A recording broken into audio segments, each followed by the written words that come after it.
I got an echo. Let me turn this down. See, that's what I was talking about. 1 second, you guys. All right. So I just want to thank everybody for tuning in. This is Coach Santrisa coming in with my show that I do periodically, which is called Inspired by You Presents.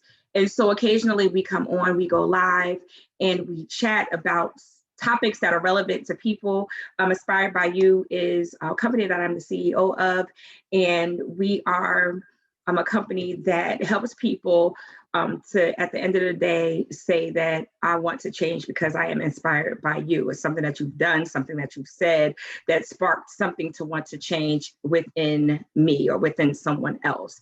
And so we come on and we talk about various topics. Today is our first ever Mother's Day special, Motherhood, talk about motherhood. And so I wanted to come on and talk about motherhood. Why? Because I have a phenomenal sister who is with me on today, who has a great organization. And not only that, a lot of times you see Mother's Day programs and things that are going on, and they honor a lot of the older mothers. And we are younger mothers who have come through being a teen mom and just progressing through that, and then having children as the years gone down the line. So I wanted to come in and highlight her because I love her to pieces. And then also just to talk and have a real conversation with everyone else about motherhood. So before I get started, please, please, please like, share, tag this video, share it with someone else. Do not forget to comment. We will be watching comments on Facebook to see if you have something to say, any questions. Always feel free to drop any questions, and I can be chatty. So if you've been following me for a while, you already know that Santrisa can talk. So what I'm going to do is I'm going to be quiet. I'm going to allow for my sister Nicole to introduce herself and tell a little bit more about her, and then we will indulge in our conversation. Hi. Before we get started, I'm trying to share the video and I don't know how. It's so funny. We were just talking about being tech savvy, and I clearly, as we went live, I clearly lost it. Really? So I didn't lose it. I just don't know how. So I guess I can maybe share it later. I don't want to hold this up, trying to get my life together over here. So no, so what that was fun. I told you it's gonna be a funny show because I ain't gonna talk about IBM right now. I ain't gonna do that because you was just talking about me. So what I'm gonna when do you get a moment, just add me or tag me, then maybe I can go ahead and share that, and we'll go from there. I just put it actually on my personal page, so you should be able to see it from my personal page and be able to share it, and then we'll be able to start. I had my little song going, y'all, playing Mama, you know I love you. I was like, they need a more like inspirational mother's song.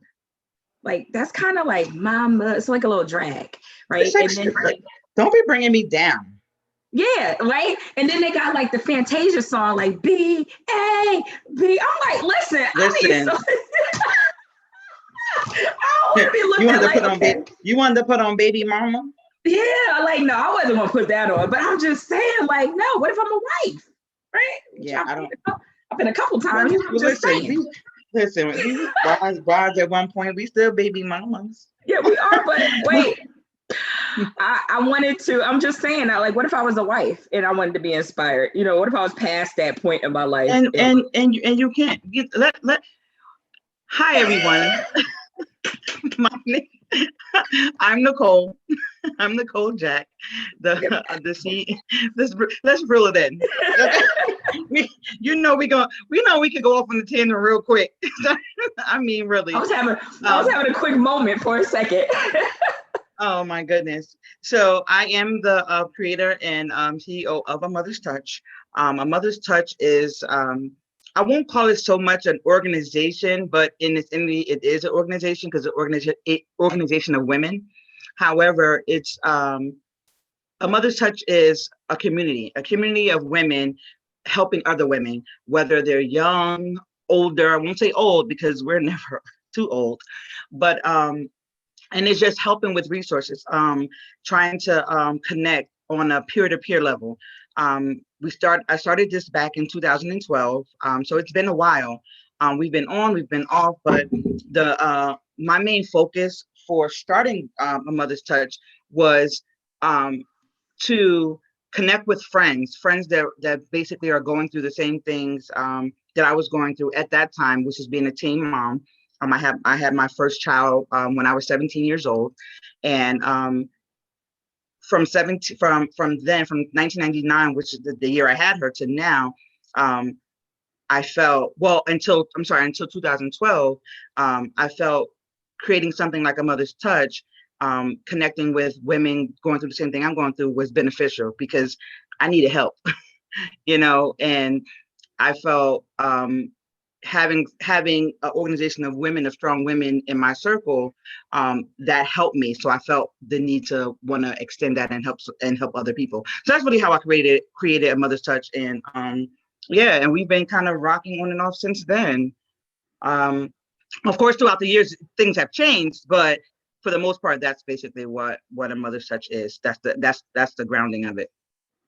That's cool. Yeah, and I was privileged to be able to come in and come to your launch and really just support. And so I was so excited when I seen you post the flyer.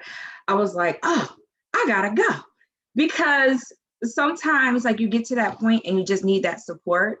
And like you said, being a teen mom, like I was a teen mom since I was 15, and so my transition now is different. It's so surreal. Like your kids is getting older, your friends' kids are younger, your kids are leaving the house, you're more by yourself. It's like now you're at the age that like other people were when you was 15, having children at the age you are now. And it's like, you're looking at them like, no, I don't want to do that. Yeah. And like, they getting older, my friends, they dating older people. I'm like, and so it's different. It's such a different place to be in. And I just felt like I needed at that moment sisterhood, and I needed to experience that, right? Because, but then let me just reflect real quick on the event. I think I got a little carried away because I was talking about all the mishaps I done made being a teen mom. I was like, listen, I just needed to get it out. you need. Sometimes we just need to tell somebody just to get it off my chest. But you know what? Teresa, those are the type of environments that I welcome, because we do sometimes want to get some things off our chest because we have a lot to say, and we don't want to sound like we're being neglectful. We don't want to sound like our thoughts are wrong. We don't want to think, we don't want people to judge us for having those type of thoughts, for having those feelings, because not to say that,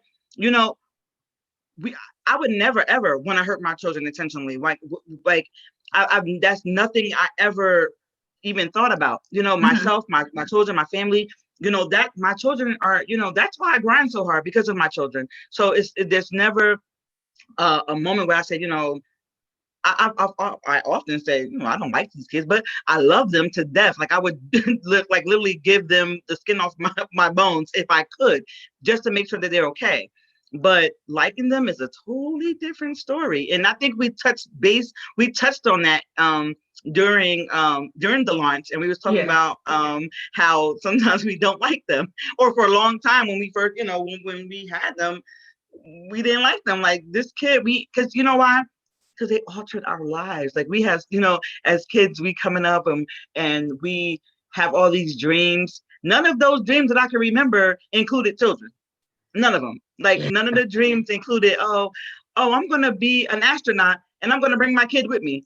Like I never said, I want to go to a HBCU and I'm going to live on campus on the family housing because I have a kid. Like, I never, I never thought or dreamt of those things. It was always, me. And it's like, there was a big, I'm going to say there was a hurdle in my life's plan that I didn't know about. And not to say I'm not grateful for it, because God only knows why those things happen to us so early. And at the time we could have thought it was a bad thing, but who knows? It's God's plan. And I thank God for my children, because who knows where I would have been. I thank God for the circle of sisters and circle of family, my mother, my sisters, everybody around me, because who knows? I was 17. I had no idea what to do with this baby. Yeah. None at all. You Yeah. know, so that is the focus of a mother's touch, helping with those moments and saying Girl. that, okay, you're not alone, and your thoughts are not evil. Your thoughts are not, and it's not to say that we we have to, like, what's the best word for it? Like, we have to, I don't know, maybe we'll come back to that, but I just don't want to, I want people to feel like they have to keep that bottled up, because that stuff causes stress. Yeah. Like, I'm not being stressed out by no kid. I mean, I ain't saying it's now, but they ain't stressing me out. Now look, Drink now some they water on older. that. Now they older. I can say, you know what? You get on my nerves.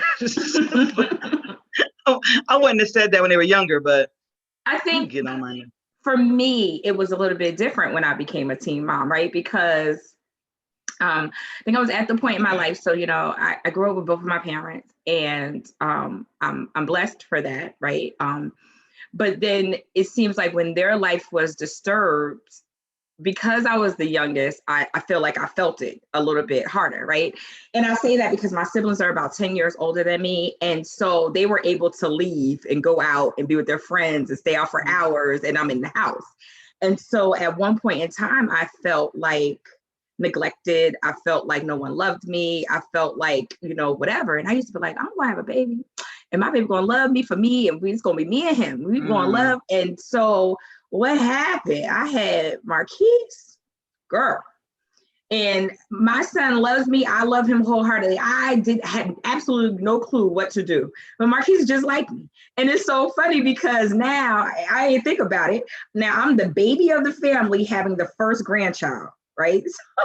So like that was just kind of crazy for me. But it was kind of like I planted looking for love.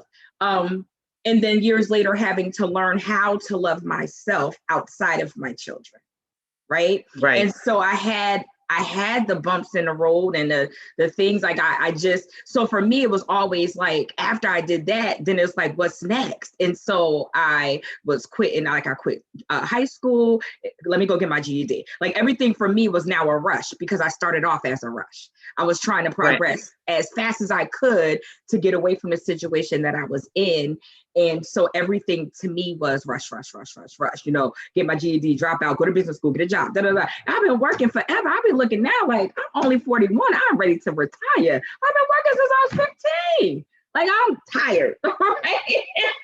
And so I've had those moments where I've been like these kids, I wouldn't trade it for anything. But like you said, it's moments, especially when they go through hormonal changes, and I'm young myself. Oh, you want a hormonal change? I'm a hormonal change with you too. Because we just want to, like, I just can't. Listen. And so that's why I appreciate it. Like, I was able to talk and able to get it out, because some people wouldn't understand. And I know that they talk about, you have older parents, but when you teen parent, it puts you on a totally different level. It's not the same as being an adult. It's not the same going to parent teacher conferences or school events, and the parents are looking at you like, I got a child your age. And I'm there with a child that, their child's age, but they have another child that's my age. And so they don't respect you as, I don't know if you ran into this, but I didn't get the respect as being a parent sometimes, because they thought that I was just young myself. Right. And I can't say that I haven't. My children are they're all different ages, being 5 years apart. Really? So I've experienced that. I didn't know that. Really? My boys are 5 years apart. I've known you forever. I didn't even know that. That's crazy. Yeah. So between Anaya and Tashon, there's 5 years, and between Tashon and Amir, that's 5 years. And you have to think about it. Every 4 years, that's like that's considered like a generation for school, because you have 4 years of high school, and that's how I look at it. And I'm like, when Naya became a freshman in high school, she used to always say, like, Mom, like, my friends' parents are old. I'm looking like do you, like, she used to want to go to like different parties and stuff, and he's like, oh, you want to come and meet the parents and show up? And they're like, like, excuse me, they're like, I'm like, are they really watching y'all? Like, do they know what's going on at these parties? Because I'm almost positive they don't, and that's because of the generation, and they just thought, oh, I want to be the cool parent, and I want to allow my kid to do all these things. I'm like, yeah, but I don't think they know what y'all are doing. And me being a young parent walking in like, oh, I know what's going on at these parties. Mine ain't coming here. And then you get a next generation. You got Tyshawn coming into high school, and it's like times I'm talking about from the time Anaya was in high school to the time Tyshawn is in high school now. Times have drastically changed, and they're doing a whole lot more than they were doing when she was in high school. And it's like I'm at the time when I had my children, of course, I wasn't okay because I was like, I'm a teen. I don't know what to do. I don't know, like, although I have and I think I touched base on this and during our launch, and it was like I talk about having this circle of systems, these circles of mothers around me, but I still felt alone. I still felt like that's not their way of raising their children. Is not that's not what I wanted, but I didn't know what I wanted. And it's like, it was always, oh, do this, don't do this, don't do this. It was never teaching moments for me. And it was like, okay, well, this is how you do this, and this is how you do this. It was always do this and do that and do this. So when it was time for me to go on my own, I didn't know how to do things on my own. It was like, okay, well, you told me to do this, now I'm doing it now. Now what? Now what? Now I felt like I always needed that. So I had to find my way. So and when Tyshawn came along, let's go back to Anaya. When Anaya came along, it was you young, you don't know what you're talking about. It's basically what I say. So I was like, okay, it's me. I got this baby. I don't know what to do with this baby. I'm being told to do this. So okay, well, go here, go to this doctor's appointment, go to this meeting, do this, do that. And I'm at the end of the day, I'm grateful for that because those were experiences, but I didn't know how to do it on my own. Yeah. It wasn't like it's when people look, and I used to always be like, well, like for meetings, like you said, going to teacher conferences, it was like, okay, well, let me call this person because I don't really know, what to do. Or if I went to a meeting at a school and he's like, well, this is what's going on with your kid. I'm like, okay, well, let me call this person because they'll be able to talk to you. It wasn't like it was my own raising. So when I had Tyshawn, I had no choice. I had to figure it out because now I'm at baby number 2. And I didn't, that village wasn't as strong as it was because everybody started doing their own thing. So now I had 2 babies and I had to figure it out. And I'm not to say that the father wasn't involved, but we both don't know what's going on. Yeah. We both, and it was more so my family because I was around my family a lot, but the family, the other family they didn't connect with us like that, and I look at it like right, wrong, or indifferent. We had to take care of this baby. And when you're talking about not knowing how to love and or having or saying you want this baby to love, it was like that's where in some aspect the difference between the feelings that teen moms have or just moms period, because I didn't have that feeling. I was like, I don't care if this baby love me or not, like this baby just here. And I got and it wasn't like, okay, well, it was more about me, like, all right, well, I need to do this baby in a way. This baby, like, and not to say I wanted to harm my baby, but the baby's in the way, and I was okay with dropping my baby off at somebody's house and say, okay, can you watch her? But take her. I gotta do me. Not that I was hanging out, but I had other stuff. I had other plans.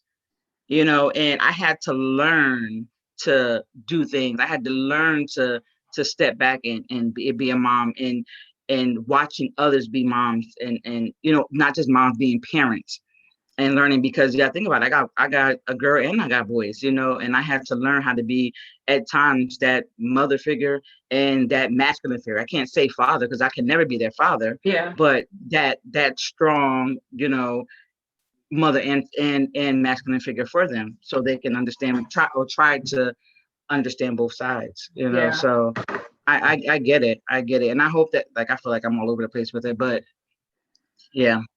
That's because I know your mother. That's why you talk like that. I understand. Oh, okay. I'm just kidding. It's okay, but hopefully you understand what I'm saying. No, it's fine. I just do that, and that's a sidebar, y'all. But yeah, no, and it's so you were so right because raising Marquise, and then 5 years later I had Mustafa, and 5 years later I had Jermaine, and by the time I had Jermaine, I was like, oh man, like I felt like I had it all together then, and then other things I'm telling you. happened. And so I felt like it took me that 10 years that, to get it right. Because it was just so much that was going on at the time. But I wouldn't trade this journey for the world. What I would definitely say is that moms need support, because it's like Absolutely. during the pregnancy, you're sharing your body's changing. Like teeth getting cavities because they pulling from my calcium, because that's a whole nother, I don't even want to talk about that. And sharing that whole experience of just your body's change. It's like motherhood starts when you conceive. And so you're sharing everything, your body, your everything, things you used to like, you don't like no more. Like I used to like that chicken, I don't like it no more. My pH balance is changing.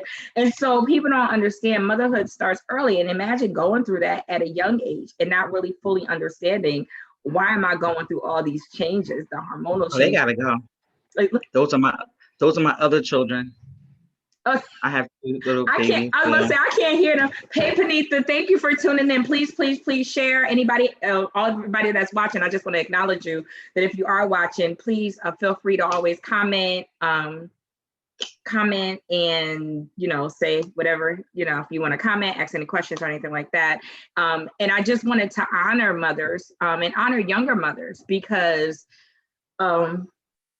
I think sometimes, like you said, people look at us and they go, oh, they don't know what they're doing. I'm just going to do it for you. You know what I mean? They don't know what they're doing, and they don't. And it's kind of like, well, teach me, and not just teach me, explain to me why I should do what you're telling me that I should do, so that if this situation comes around again, I have a better explanation on why I'm doing what I'm doing, as opposed to I'm doing it because you told me to do it. And so, I think that's like the biggest thing for me, just going through that and years again, because you have one and then your kids are not the same. Like I have all boys. So granted, you had like that break, you have a daughter and you have sons, but I have all three boys and they all do totally different things, and they all have totally different personalities, and they all just, so how you treat one, you can't treat the other one. How you discipline one, you can't discipline the other one. You get challenges from the last one because this totally generation is totally different from the first one. That last one always tries you. Yeah. And so people say to me sometimes, they go, girl, he's still a kid and you got to make it. I'm like, listen, you must understand that I have to, I don't want to say bend or conform. I just raise my kids different. And so I try to keep an open line of communication with them. I allow for them to express themselves, not in a disrespectful way. So when they were growing up, we used to have, it's called event day. So we go out on a date and I would give them event day, right? And on this day, they can say whatever they felt like they needed to say respectfully. And so respectfully. So that's what I'm telling you, respectfully, right? And I cannot, and I couldn't backlash back at them, right? So when they're talking to me, they're telling me all the things I'm doing wrong. In my mind, I'm like, oh man, but I had to give that to them. But what I noticed is as they got older, it established a great line of communication with us, to where if something happens, they don't feel like they can't come to me and talk to me about it. Right. Mm-hmm. Good, bad, ugly, or indifferent. And so I didn't have that with my parents, right? Because you don't know where you're going to get in trouble. They bit your head off about everything and you couldn't be expressive. And I'm not saying that anything was wrong with the old school way, but what I'm saying is because of how the generations are, it's a little bit different. I need my line of communication with my kids open at all times, because if something goes down, I need to know. Right. And that's a great tool for you to have, and especially the children, because things are happening to children at an early age, and that's taking them all the way into adulthood that you don't know until they become an adult. And it's like you kind of like, it feels like you're you're like your sideswipe or you're like you don't know what, like you feel like you don't know what's going, like you didn't know what was going on in your children's lives as they were, as you were raising them. And of course you want to be able to establish that communication. And it's so funny because I'm that daughter, that mother, that sister that will call a meeting in a minute. Okay, look, we need a family meeting because Really? we need to get some things off our chest, because I don't want nobody, especially in my house. You don't walk around here with something on your chest, walking around here like somebody did something to you. No, let's sit down, let's talk about it, and I'll allow you to say what's on your mind. Now, granted, you can say what's on your mind, but you're going to be respectful. You're going to watch what you say, because at the end of the day, when you look around, look around, look around. When I flick that light, baby, that's my light. When you turn on that internet, that's my internet. So you better watch what you say, because those necessities that you have, you know, that came from me. So you want to be respectful to the person that's providing your comfort. Okay. Yeah. But I totally understand it, and I get it, and I have that even with my daughter. Like she's 22 now, and amazing kid. Like I don't know. Sometimes I'm like, where you come from? Because I had her, but I don't know. I'm thank God. Like I raised a like a responsible. She's more responsible than me. I don't know how I did Me that. too. I be looking at Marquise like, really? And I think I was so tough on her for those reasons, because growing up we went through a lot of stuff. And I felt like in certain parts of my upbringing, I didn't have opportunity to say what was on my mind. I felt like, we were seen but not heard. We they saw us, but we couldn't say anything, because you better not say nothing about what goes on in this house. And that's just really what it was. And with my daughter, it's definitely different, because our relationship is different. I mean, of course, they're young, they have their little secrets and stuff going on, but for the most part, we're very, very open. My boys, on the other hand, is not so open as much as I want them to be. I wish our relationship was different. It's not to say I'm not going to keep trying, but they say certain things, but I think they say what they think I want to hear, not so much the ugly, the get down and dirty stuff. Those are the things I find out when the other one gets mad at the other one. They kind of telling each other. But prior to them telling each other, it's a wall of secrecy in this house, boy. They won't tell each other. And it's like, not so much that I want them to tell so they can get in trouble. Tell so I know, because at the end of the day, I'm here to help guide them through life, until they're able to make it on their own.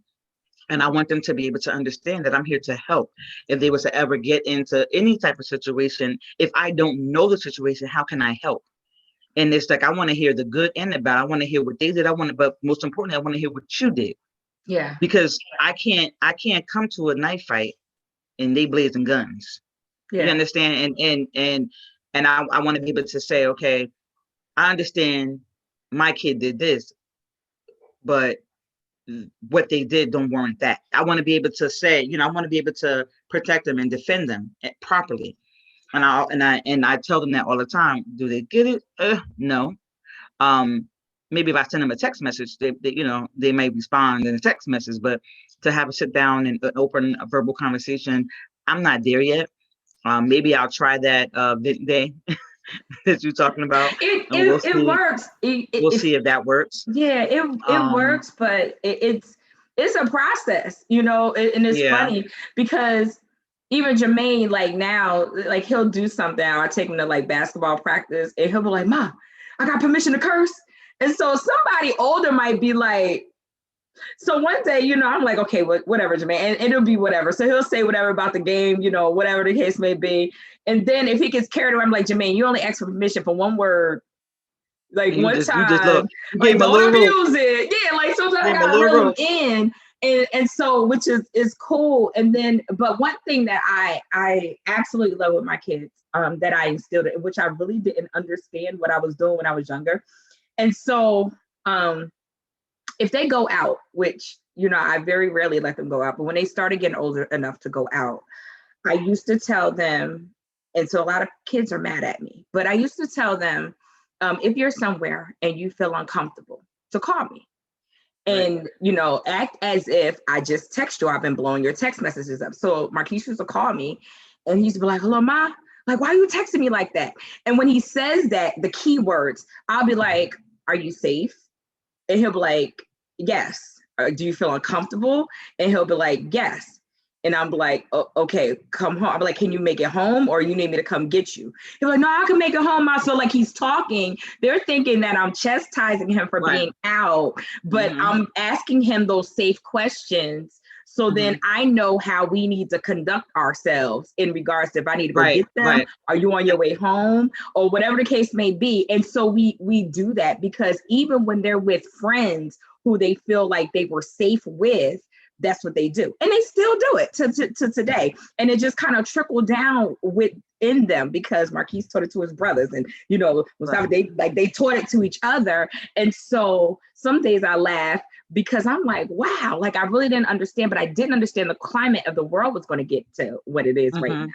And so I appreciate that. That's a good, right. And that's amazing too, because that's definitely something that's something that even myself can benefit from, just that little bit, because like my daughter, she's at the age now where she's out all the time, and sometimes I'm up and like, oh my God, this girl, and it's like I don't want to be like, you know, she's 22. And at one point in time she lived out on her own, then she came back, and it was just like, not like I'm so used to my house being shut down at a certain time. Like nobody can, once I'm asleep, I don't care if you sleep or not sleep, my door is locked, nobody out the house, you know, that's it, you know. And she coming in at 2, 3, 4, 5, sometimes 6 in the morning. I'm like, don't tell all her business.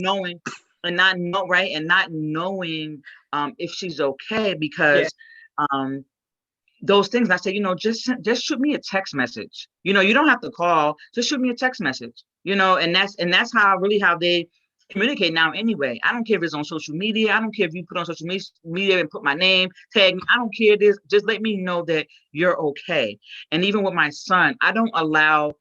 I'm just starting to allow Tashawn to really leave the block. Like he's doing stuff, you know, stuff that I don't particularly like, and I try to say I can't pick their friends. I try not to pick their friends. I kind of have, I can't say that I'm a perfect good judge of character. However, I look at people's body language and their move, you know, some of the things that they say, and sometimes our children don't look at those things. You know, they want to be so in the know. They want to be so in the mix that they don't realize sometimes that even their friends that they care about and they feel safe around, some of the situations that they put them in are not necessarily safe to our liking safe, you know. And it's like our lot, like for instance, my son is 17. We live in the state of Pennsylvania. At 16, you can get your license. However, at 16, if you're driving without a license, they can take your license and suspend your license even up until you're 18, or whenever the judge feels like they want to handle your case, depending on, it's by case. And I try to explain to Tyshawn, you know, some of his friends are driving, some of them are driving and they're not supposed to be driving, and they'll come pick him up. You know, they go to football, they go here, and I'm like, and sometimes I don't know until after he's already where he needs to go. Thank God he gets to point A and point B safely. However, because this is a state where you can get your license at such a young age, the death by accident rate is very high for young teens. And in the back of my mind, I'm like, this kid don't understand what the type of situations he's putting himself in by not just saying, no, I'll call my mom or I'll call my sister because they both are driving and they can get me there, or I can catch an Uber, I can catch a bus, or however. He would rather, because he wants to be cool or in the mix, he'll rather jump in the car with someone who's not properly licensed. And I don't like that. And those are some things that I say, you know, and he won't tell me because he know I'll go off. And it's like, I try to scale back on going off because I just want to tell him and let him understand, and that's something I have to learn how to do and say, and maybe I have to find a different angle or a different way of talking to him for he can understand, because he knows how I feel about it. But why does he continue to make those decisions is what I don't understand. Maybe like And a it's case scenario type of thing. Like I had the same situation with Jermaine, your nephew, right? And so I told him, he'll call me up and be like, Mom, can I go to the waterfront? He called me up the other day. And I'm like, how you get to the waterfront? Now, Carteret has their own waterfront, and then there's another waterfront, and he wanted to go. And he was like, the girl, she got a license. And I'm like, so I didn't respond, right? He was like, I'm gonna send you my location. I think that's like the famous thing now kids say. I'm gonna send you my location, right? And so I'm gonna share my location, which I don't like that they could turn it on and off, but that's a whole nother story for Apple, right? And so, and I didn't mean to cut you off. When he came home, I had to like explain to him that people lie. And I'm like, if you're with the wrong, like if you don't know who you get in a car with, something go down, you going to jail. You gotta defend yourself. Like y'all gonna be co-defenders, and everybody going to just be trying to get off themselves and break free themselves. And you just never know. Like, we've had too many situations. Like I think our kids are just too trustworthy. And that alone they are, but with the amount of resources that they have now, see, we didn't have those type of resources. Like at 17, 18, living in New Jersey, like we didn't get our license until later on. We were, I'm not saying that we were more mature than 16 and 17. I would like to, agree on that, but it's just a different age. And I feel like they're getting younger and younger, and their resources are broad. Like they have access to too much stuff now. Yeah. And I'm not saying it is not, because I can remember a time being in school, like, oh my God, if we had a better internet, if we had better this, we would know so much more, right? And then now that we have so much more, it's like, oh my God, we got too much. Girl. Like it's too much. And it's like, even with the children, even with my youngest, who's 12 years old, like he has too much. And it's like, I tried to do the parent Facebook. I tried to do the parent messenger.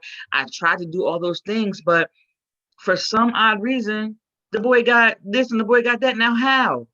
And it's like, they find ways. They're much more smarter than we are.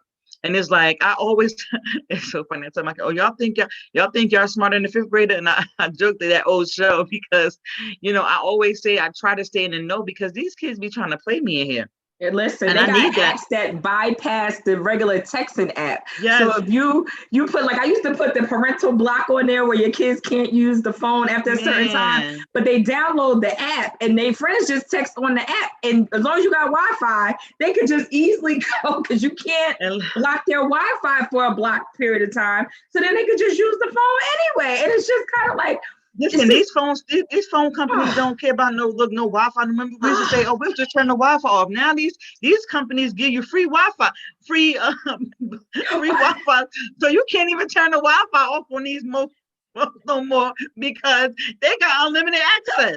How do you? And then parent in this generation. On top of that, now let me get started. On top of that, you can't, because we so much want to know what our kids are doing, we can't even take the stupid phone from them anymore, because now when we leave, we want to know where they at. So now we keep their phone.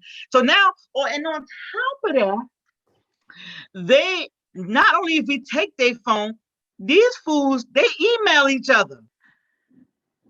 So it's not even so much that you can sit there and forget the text messaging, because you could download the app. And now with this virtual schooling, everybody got a computer. Look, everybody got a computer, everybody got internet, everybody got, and you can't take it from them, right? And it's just kind of like. So not only are we subjected to being teachers due to COVID-19, now we have to monitor the web. It's a lot going on right now in this day and time. There's a lot going on for mothers right now. So tomorrow, Mother's Day, is a special one for us, okay? I'm telling you right now, I'm going to enjoy my one day. Listen, they need to just turn up for Mother's and Father's. Like those both holidays, I think Father's Day is very underrated, and I'll probably do a Father's Day special. I think it's underrated. But Yeah, we I ain't talking about really that. feel like, We ain't yeah, talking that's a about whole other that. This is story. We right good, now, girl. right now, Motherhood, right right? now. Yeah, right now. Motherhood. Mother, but it's just it's real. It's so surreal because how do you? And then people be like, oh, these kids, like, first of all, okay, you had your rant. So, first of all, y'all done closed, y'all done closed the skating rings. Y'all done closed all these places where kids can have natural fun at. And then you mad because number one, y'all keep them in front of a screen all day. Now I got to buy them glasses. And myself, right? Not only we wearing glasses, you try to teach them Everybody about got glasses. regular fun. Oh man. And so I'm glad because I understand we control our homes. And so I get that. Because we would have game night, I'll pull out board games, cook, and we'll just play game night. And so that's appreciated that we could do that.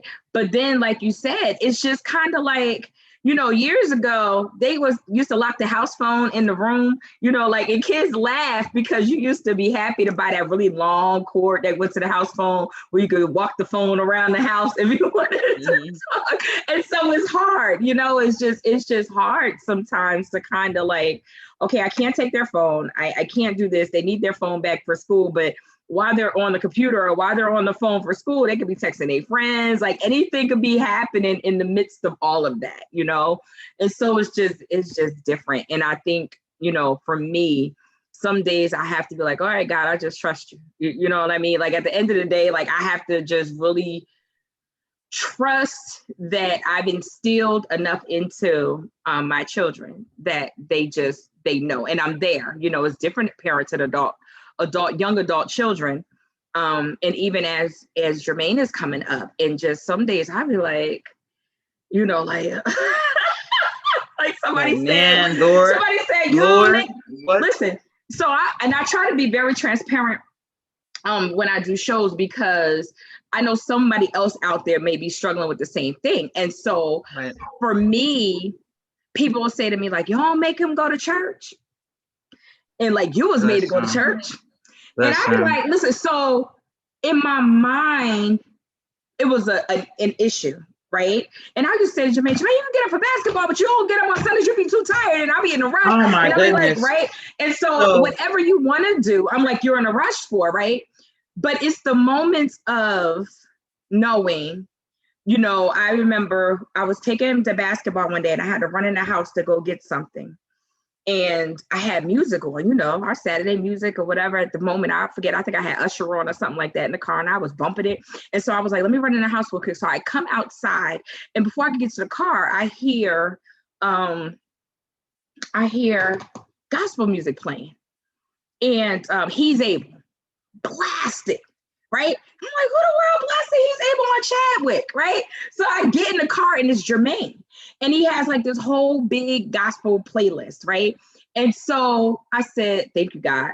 But I said that because, and occasionally, even when we're home, I'll hear him playing it or I'll see. And so I know that his walk with the Lord is there, even though I don't make him go.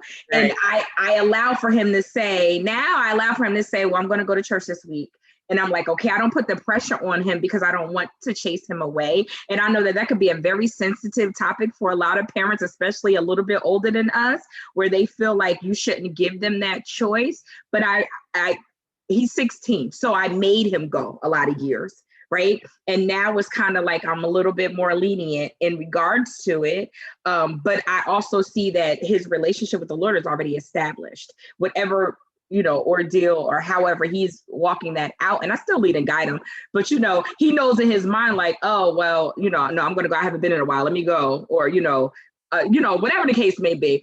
And so I started I tell you I could get chatty, but I say that because, so and we in that aspect we both can, and I think when it comes to bringing your children up in the church and force them, I think we need a part 2 on that, because I know we don't have much time, and I have a lot to say about that. because I too get those things, and I too, I mean, we both were considered drug babies, right? That's that saying, we were drugged to and fro, because we had no choice. It wasn't, oh, Sunday fun day. It was Sunday, the Lord's Day, because that's where we're gonna be at church, and that's just it. I'm talking about from the time we open our eyes to the time, we be in 3, 4, 5 services, and we I still think we wake up do and we need a still in part. services, Look, I think you we know. do need a part 2. So right, and even with my children, when I and I thought that was what I was supposed to do, but you can see now when you see me, you don't see them, and it's like, oh boy, I don't want to go. I'm like, I'm not gonna force you, And again, we go. So, but before we do, like, start to wrap up, I do just want to say a couple things. If anybody wanted to get in contact with me, it is a nj.amothers.touch at gmail.com. If anybody wanted to shoot me a email, that's the best way to contact me. If you are close and you are in the Mother's Touch circle, you have my personal phone number.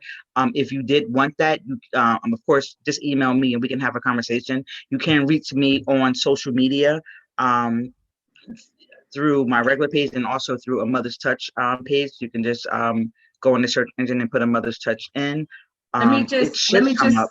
Let me just interject, because I know you're giving your contact information, but I want you to go back really quick and just tell everyone what a Mother's Touch is, right? And just so that they'll have a clear view. And I brought my sister on, blood doesn't make sisterhood, and our other sister Panita is watching, and so I brought you on to talk about a Mother's Touch.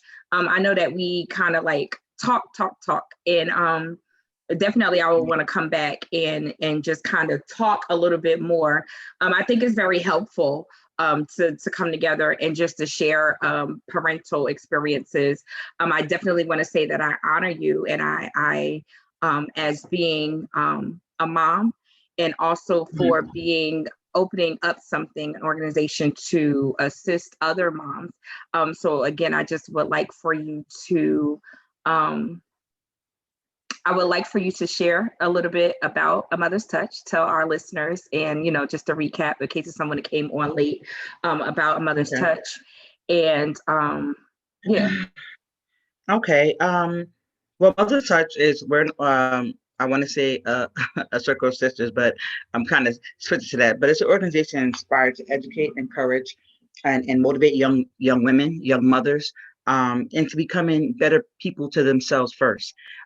We talk about raising our children. We talk about all those fun things that we talked about throughout this session, but we have to be better people to ourselves. We have to love ourselves first. And that's really what we try to instill, and also connect young women to resources, people in the community that they can gain resources from, because we all need help in some kind of way. So those are the things. We're not, and it's also peer to peer. It's people who are walking the same walk that they are. So it's not so much a person talking down. We're talking to, and that's the purpose of A Mother's Touch. Yeah, and again, you guys, listen, I want to say, if you are a mom out there, a mother figure, a godmother, someone in that position, because it doesn't necessarily take you birthing literally a child for you to hold a mother's title. And so, listen, follow A Mother's Touch on social media. Look at the events that they have going on. I don't know if you have anything coming up soon. No, we just relaunched May 1st. So we're rebuilding our team. And again, and also too, if somebody heard something or feel like this is something they want to be a part of, please, we welcome you. We are rebuilding. It's not a lot. But of course there's a vetting process. But once we establish our foundation, we're reestablished, then we're going to hit the ground running. We're going to start, because it's a lot of work to be done. And we have a lot of ideas floating around on the table. And before we go quick, I just wanted to say that we talked about those things. We talked about like our children and the things that they're going through. And we talked about those venting sessions, and we talked about, and we didn't particularly say the stresses that they go through, but we do know that there are stresses that our teens go through, our younger teens, our preteens, our adult children go through that not necessarily we don't know about. And not everybody have the ability or the capability to speak to their children on a level where they feel like they can open up to their parents. Yeah. So we do have I do have on the table, one of our things is I'm fighting for myself. I'm still our display, and it's really about the stresses that teens go through. And this is a resource because we want to be able to let them know that you matter, and what you're going through matters, and it builds the person that you're going to become, and we want to make sure that you understand with those things that you're going through. We want to make sure that we want you to know that we want you to understand it. And when you begin to understand what you're going through, you're able to heal from it, because you can't heal from it if you really don't know, if you can identify those things that are causing stress to your body, to your mind. And this play is something to identify those mental health situations that you're going through, those teenage parent worries that you have, all those things, and that's something that I'm really, really, really going to push, because whatever season we're in, whatever generation we're in, it only gets worse. And it's like, if we can't identify them at any level, we can't help the next person. Yeah. Because we're talking about it, but we can talk until we're blue in the face. But if we're not helping them get through it, then there's no purpose. Yeah. And again, that's why I wanna definitely push, if you're a mother figure, if you're out there, to definitely connect with a Mother's Touch. And I'm saying that because of the support. I will only do what and suggest something that like that I would definitely support, something that I needed. I told you when I came to your relaunch, it was just like a breath of fresh air, and something to go to. And I look forward to, your next events that are coming up, and just to be there and support, definitely as an individual, and also as my business, inspired by you, to come and to support in any kind of way that we can, just to link up, because it is very important. Number one, sisterhood, and just supporting and understanding that I always say we are helpers of one another, iron sharpens iron. And so we are, even though people look for independency, we are technically a codependent people. And so, I can't walk this walk without you. I can't walk this walk, without someone else. Like, we need each other. We need to stand by each other. And, I would say that I need you at this point, and I need your organization at this moment, because again, it's total, transitions that we go through as parents. So I definitely wanted to say that. Do you have? And I need you too. And do you have any? I want to do a part 2, though. I think that a part 2 is definitely needed.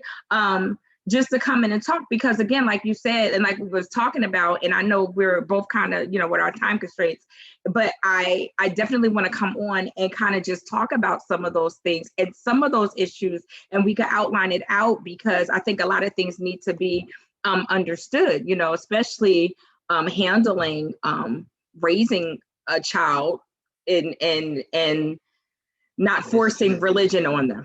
Right. And so I definitely want to do that. I want to have that conversation. I had a conversation with someone on my podcast the other day. We were pre-recording, and that's kind of the things that she went through, coming out of the tradition of what she was used to being raised as and in, and she was coming out of a Jewish culture. So that changed. A lot of people were going through it, especially now, and especially after COVID. So I definitely want us to be able to talk about that. Set it up, and I am down for the get down. Probably bring a couple other people in to kind of chat with us, right? Because I think that that's going to be. I think that's going to be explosive. Yeah, a conversation that needs to be had, and really needs to be talked about. And I try to talk about those topics that a lot of people don't want to talk about, or who want to sugarcoat it, because I think right now authenticity is key and what is needed, especially now in this generation and just in this time. Absolutely. So I know you were giving out your contact information. If you could give it out one more time, and then I will, just so everybody can follow you, just make sure that they have your email address and your information.